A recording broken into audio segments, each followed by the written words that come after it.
Okay, hello YouTube, hello TikTok, hello Facebook. Welcome back again to my channel and this is Bigat, no? Ito may nakita ko. Russian skinny alien. May alien naman. Tingnan ko nga tong alien. Hulto edition, sumigaw buong bahay, full transmission. Kung kinilabutan ka, click subscription. Rewind, rewind, paasa, admiration. Yun o, alien o. Buti hindi pasmado bunganga niyan. Hindi ba pasmado bunganga ng alien na yan?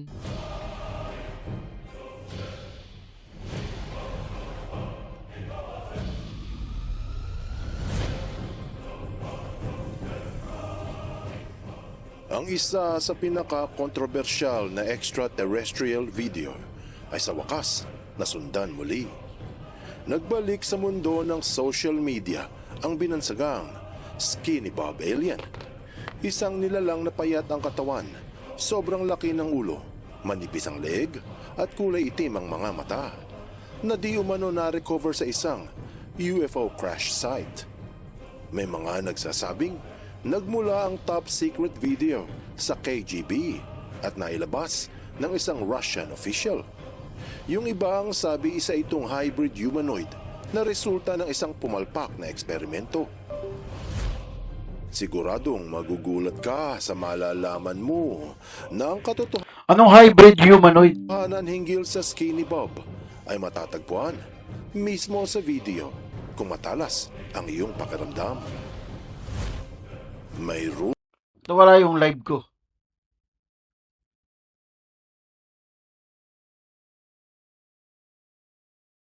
Nawala yung live ko eh, no?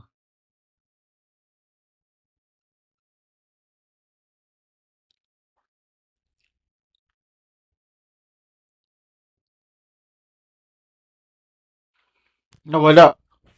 mga naniniwala at marami din namang naghihinala. Alamin natin kung totoo ba.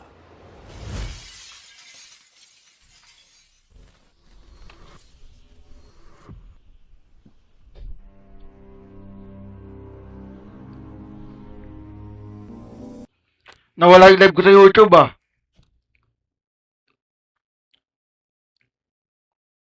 Pero tuloy-tuloy pa rin din sa OBS. Okay lang yan.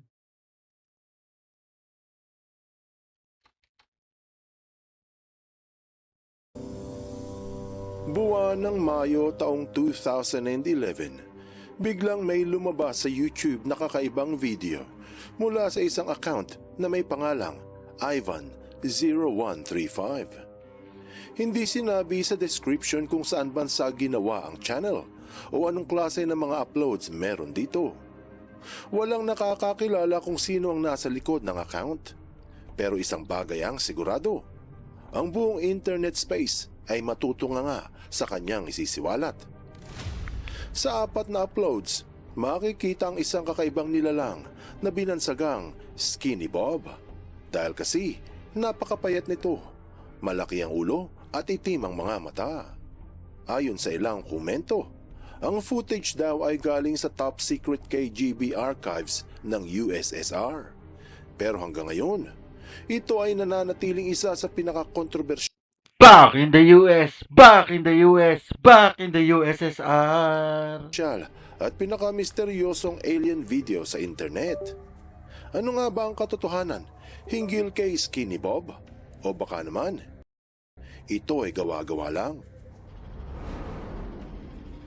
Sa unang video na in-upload noong buwan ng Abril 2011, makikita sa introduction ang pinagtatalo ng insignia ng KGB. At sa gitna, mapapansin ang pinagsamang hammer and sickle, ang simbolo ng mga komunista. Medyo malakas ang background na tunog mula sa simula hanggang sa matapos. At ang kalidad ay parang galing talaga sa lumang henerasyon ng mga camera, baka 1940s pa. Black and white ang buong footage, tapos malabo ang kuha na hindi makita ng malinaw ang detalye. Puno rin ito ng butil-butil na film grain, mga gasgas at mga guhit na parang ilang dekada nang nakatago sa isang lumang bodega. Ang kamera ay halos hindi gumagalaw at laging nakatutok lang. Pati ang liwanag sa video ay pabago-bago, habang ang galaw naman ay medyo putol-putol, gaya ng mga lumang pelikula noon. Pero, pelikula lang ba ito? O tunay na buhay? Ano kaya yan? Makikita ang kuha ng tila isang UFO na sinusubaybayan sa ibabaw ng bahay. May mga puno sa likuran at mga gusali. Sa sumunod na kuha, nasa ere na yung UFO.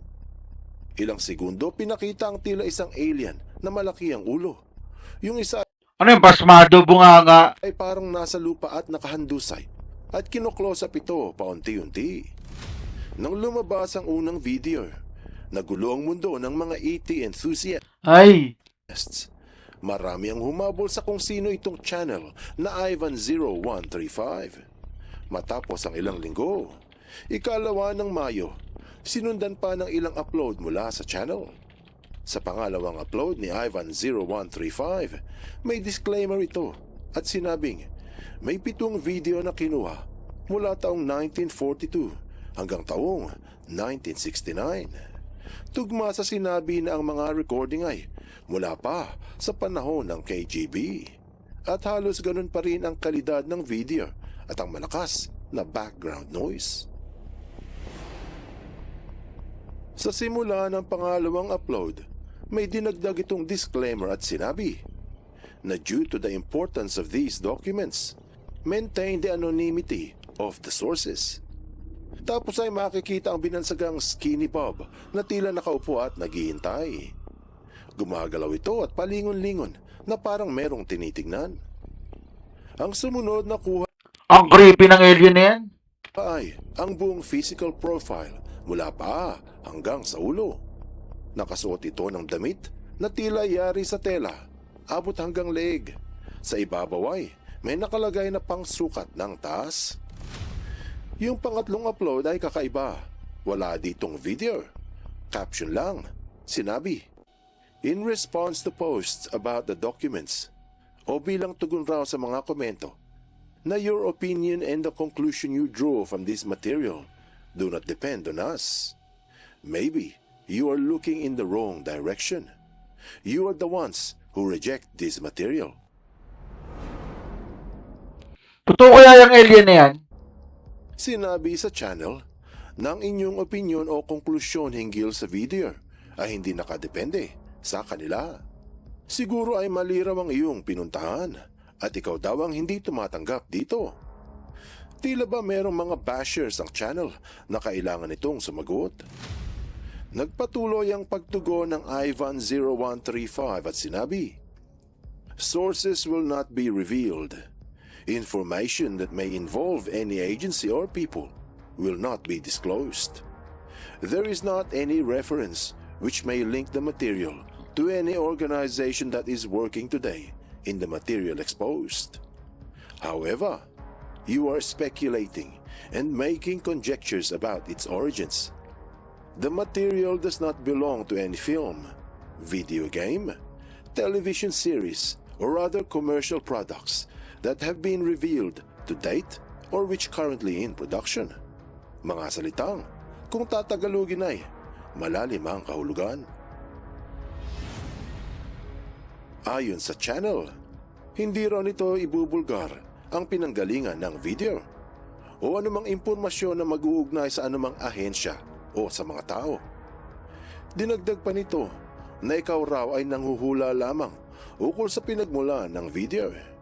Iginiit niya na no one who is out of this may prove to be the owner of this material. No one is out of this can prove he has in his possession the original material. Sa madaling sabi, sinigurado ng uploader na walang mahahanap na kahit anong kopya ng video kahit saan at siya lamang ang may hawak at walang ibang makapagsasabing may ibang tao na may-ari ng video. May mga naniniwala na medyo kontrobersyal ang pahayag na ito at nakakapanghinala. Pero hindi tumigil ang channel dahil makaraan ng ilang araw, naglabas muli ng video ang YouTuber. Ang titulo ng pang-apat na upload ay Family vacation. Family Visit.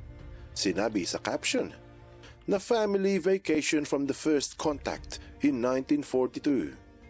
A series of diplomatic visits to discuss matters of mutual concern were planned. Under the treaty 23/04, these meetings would take place in secrecy. A limited number of special agents would escort visitors, and they would only meet high-ranking officers. Ang unang pagharap ay noong taong 1942, kumpirmado ulit na panahon ng USSR. Tapos sinabi pa na meron silang kasunduan, ang Treaty 23/04, na ang lugar ng pagtatagpo ay sekreto at mga piling opisyal lang ang kasali. Pinaliwanag na according to the document Ano yan, alien? 072/E, at the meeting of 1961, there was an incident involving 3 subjects. Meron daw isang insidenteng naganap noong dumating ang mga aliens. Insidenteng marahil ay naging dahilan kung bakit ito kumalat sa internet.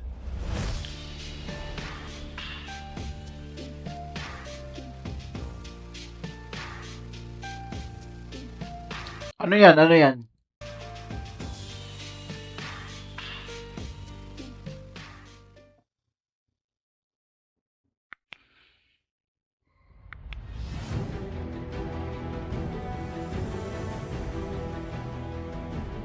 Nagpatuloy ang caption at sinabi, due to the violation of the agreement by the officers at the military base, when they discovered that their arrival was being filmed with a hidden device without their consent. Ganun pala, nalaman ng mga bisita na sila ay naire-record, bagay na hindi nila pinayagan. Sinabi rin na under the Treaty 23/04, the meetings would be confidential and filming or taking photographs would not be allowed. Bakit? After the incident, the treaty was revised. Sa huli, binago ang kasunduan at mga kalakip sa treaty. Pinakita sa video ang ilang nilalang na nakasuot ng itim, abot hanggang leeg, at naglalakad. Matapos lang ang ilang segundo, Creepy ng alien. lumingon yung isa at humarap sa camera. Marahil ito yung sinasabing insidente na nilabag ang kasunduan kung saan ipinagbabawal ang pag-record. Mapapansin sa mga komento sa ilalim ng ilang videos na marami ang naghihintay sa susunod na upload. Pero silang lahat ay nabigo. Dahil matapos ang pang-apat na video, hindi na ito nasundan. Sa Reddit community, marami ang nagbigay ng kani-kanilang opinyon hinggil sa Skinny Bob alien. Pero lumipas ang ilang linggo, ilang buwan at taon, hindi na ito nasundan. Makalipas ang higit pa sa isang dekada, taong 2026, nagbalik si Skinny Bob. Pero hindi mga upload mula kay Ivan0135, ngayon kay channel na Cuticot. Hindi kagaya ni Ivan0135, binanggit sa description na mula sa USA ang bagong uploader. Subalit ang mga videos ay halos kagaya rin ng mga naunang Skinny Bob videos. Black and white, malabo ang kuha, puno ng film grain, mga gasgas at mga guhit. Mukhang iisa lang ang dalawang uploader. Mahigit isang dekada na ang lumipas mula nang lumabas ang Skinny Bob videos at ngayon ay nagbalik muli. Ang unang upload ay bago matapos ang buwan ng Mayo 2026. Pinakita ang malaking paoblong na UFO, yari sa metal at makinis. Nakasabay Creepy, oh. ito sa tabi ng isang helicopter habang nasa ere. Bago matapos ang maikling upload, naisingit sa loob ng ilang segundo ang alien na may tinuturong mga marka. Tapos ay nagbalik ulit ang lumilipad na UFO. Ang sumunod na video ay may ilang bahagi. Sa pambungad, makikita na nasa lupa na ang UFO. Ano kaya yan? Pasmado ang bunganga. Tapos, Mapapansin ang isang nilalang na nakahiga sa lupa at hindi gumagalaw. Yung sumunod na kuha ay naka-zoom in ang camera na may parang dugo sa gilid ng bibig. Tapos ilang eksena ng nilalang ang pinakita bago matapos ang video. Yung huling video na in-upload bago matapos ang buwan ng Hulyo 2026, pinakita naman ang loob ng isang sasakyan. Marahil ay ito ang loob ng malaking UFO. Tapos sa huli, tila kinumpara ang kamay ng nilalang sa isang kamay ng tao. Sa kasalukuyan, naghihintay ang mga sumusubaybay sa susunod na uploads. 4 na piraso lang yung kamay nyo. Habang patuloy ang pagtatalo kung totoo ba ang alien Skinny Bob o hindi. Marami na ang sumuri sa mga videos gamit ang mga makabagong digital tools katulad ng motion vector analysis upang malaman kung yung galaw ni Skinny Bob ay natural o CGI lang. At ang resulta ay hindi ito computer generated. Ginamitan din ito ng deepfake analysis at halos ganun din ang resulta. Hindi siya CGI. Pero maaaring puppet o animatronics ang ginamit. O siguro nga, totoong alien. Hindi lahat ng videos ay nasuri na. Marami pang naka-pending. Siguro yung ibang videos ay ginamitan ng animatronics, pero yung iba ay posibleng CGI. O katulad ng sinasabi ng marami baka nga totoong alien ang nasa video. Pero may isa pang bagay na hindi nila nakikilatis. Ito yung mismong nag-upload, sina Ivan035 at Cuticot. Yung unang disclaimer ang sabi ay, isa itong recovery mission. Pinakita pa yung nakahandusay na alien sa lupa at may duguan na isa. Tapos yung pang-apat sinabi na bumibisita lang at meron pang treaty o kasunduan na walang magre-record sa kanilang pagbisita. Ano ba talaga? Yung pangatlong video, sumagot si Ivan0135 sa kanyang mga bashers. Pero sa totoo lang, hindi na kailangan sagutin ng mga bashers kung ang video ay totoo. Ang isa pang nakapanghihinala dito ay, Ano naman yan? kung gusto nilang ibulgar ang katotohanan hinggil sa UFO at mga aliens, mas nararapat sana na ipinadala ang videos sa mga lokal na estasyon ng balitaan o sa radyo upang maikalat. Isinumiti sana sa investigasyon ng UFO files released para masuri ng mga eksperto at mapasama sa mga ilalabas na declassified documents. Tapos, pwedeng kopya lamang ang ipadala sa media para manatiling anonymous ang uploader at hindi matunto ng mga otoridad kung ayaw niyang magpakilala. Sa disclaimer siniguro ng uploader na walang ibang tao na merong kopya ng videos. Ang tanong, paano niya nasiguro na walang may hawak ng kopya kung ito ay kinopya lamang sa orihinal na video at itinakbo papalabas ng Russia? Mga payag na tadtad ng mga butas. Yung sumunod na uploader na si Cuticot, base sa details, ang channel niya ay ginawa sa Amerika.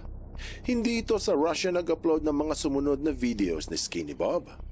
Ganun naman pala, kung nasa Amerika na siya, mas mainam na ipadala niya ang mga top secret videos sa lahat ng malalaking media Kaya nga, kung ano yan, top secret, kung gusto niya ikalat. para ibulgar. Pero hindi, Pero kung edited yan eh. katulad ng Ivan0135, tila gusto nitong sa YouTube lang ilabas. Wala ring paliwanag kung saan ito kinuhana ng video, saang bansa kinopya, sino mga politiko at gobyerno ang kakutsaba, sino-sino ang may alam upang maimbestigahan ng marami. Pero walang eksplanasyon. Anong klaseng alien reveal dito kung iisipin?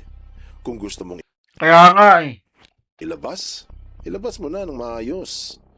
Wala ding report mula sa mainstream media, katulad ng nagaganap ngayon sa mga UFO files na nagkalat sa international news. Ano't ano pa man ang katotohanan, mukhang mananatiling misteryoso ang Skinny Bob alien sa YouTube dahil hindi marunong maglabas ng top secret files ang dalawang uploader. Puro disclaimer, walang paliwanag na ibinigay upang lubusang malaman ang katotohanan. Tapos, sumasagot pa sa mga bashers ng channel. Kung totoo ang video, hindi na kailangan mga tuwiran. May sumunod mang mga videos baka ganun din. Walang detalyeng kalakip at hanggang spekulasyon lang ang mga manonood. Gayunpaman, marami ang naniniwala na lehitimo ang video. Siguro hintayin na Kung legit nga, dapat pinakita niya eh. lang natin ang resulta ng iba pang digital analysis para makumpirma na hindi talaga computer-generated ang UFO at hindi rin animatronics ang binansagang Skinny Bob alien.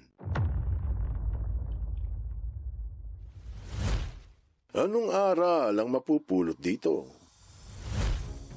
Ang isa sa pinaka-controversial na extraterrestrial Okay, kakat ko na to guys. Sa lahat na nagustuhan tong alien ni Russian alien na natagpuan kay Skinny Bob, huwag niyo kakalimutan mag-like, share, and subscribe. At marami pa tayong panonoodin. Diyan lang kayo. Bye-bye. Rolling cam. Check mic.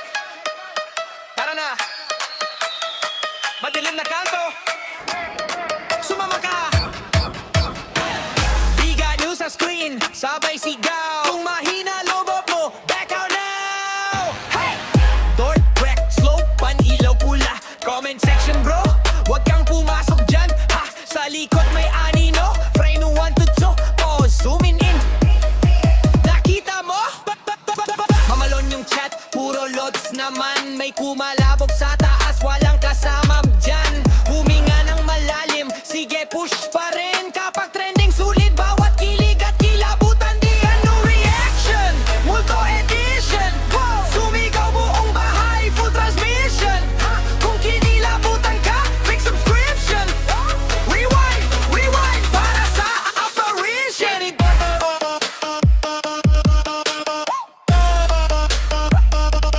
Big ano reaction.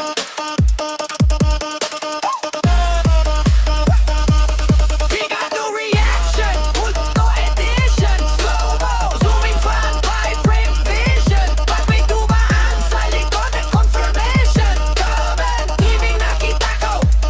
Full conviction. Guys, pakinggan nyo to. Sabay kahagit sa headset. May boses na pabulong riot. Thermocam sa hallway. Malamig na spot. Kung may nandyan, makigalaw ng upuan shot. Lights flick, jump cut. Sabay tawa pilit. Okay pa ako guys.